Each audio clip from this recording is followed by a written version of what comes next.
So we all have dreams in life that seem unobtainable at times. Maybe it's finding that Mrs. Perfect, or hitting a hole in one, or killing a big white whale with a harpoon in front of all your buddies. Well, for me, it's filming today's video. This is my fourth attempt at this, and I'm just frankly getting tired of eating whole pineapples. So come with me, and we'll see if we can pull it off today.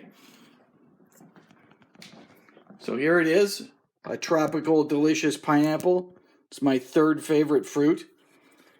What's really challenging about this is picking it out, not so much cutting it up. There's a lot of old wives' tales and misinformation about how to pick these out, and some things might seem counterintuitive. So the main thing you want to look for is one that smells like a fresh pineapple. You just pick it up and smell it. And then the secondary things we're going to look for are making sure that it looks like a fresh and healthy plant, meaning that it's not been picked very long ago. The indications of that can be that the leaves don't have brown tips on them. They should look nice and green. And then if we look at the fruit, it should be firm, not soft, and it should just look healthy in general. Some things that'll make it look bad would be brown tips on the leaves, and then if it's soft, if you squeeze it and it's soft, that might seem like a good thing, like, picking out a peach or a tomato or something, but in this case we want it to be firm.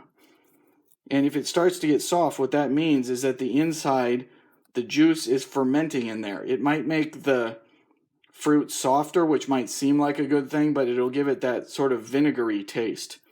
And some other things that can indicate that it's overripe would be if you look around the bottom here, sometimes you'll see little bits of juice or mold or something in the cracks near the bottom.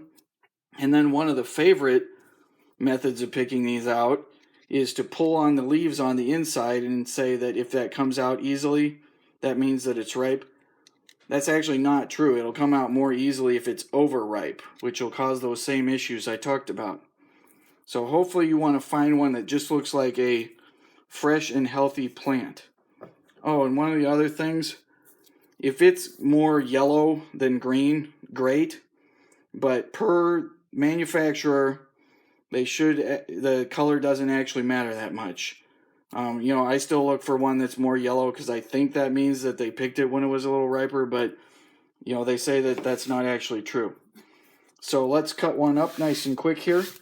So I got my board and I have a couple bowls here to put the parts in. So what we want to do first is just cut off the ends. I'm going to cut off the top, flip it around, cut off the bottom. And this one's looking pretty good on the inside. So I'm going to clean the scraps off my board. And then the way I do this, there's two ways to do it. You can go in the side like this and roll it and cut it all off in one big piece. Or what I prefer to do is go around the edges. This will help you waste a little bit less, compared, and there's some machines that will go straight down into it, but that's going to cut a perfect cylinder, but the sides are rounded, so that's going to waste part of the edge. So we'll go around the edge here, following the curve of the pineapple. You can see when we get in there, there's all these brown parts. That's the kind of the eyes or the seeds. So you can err on the side of cutting off less, and then once you get a feel for how much to cut off, you just go around. I would err on the side of cutting off less because you can always cut off more.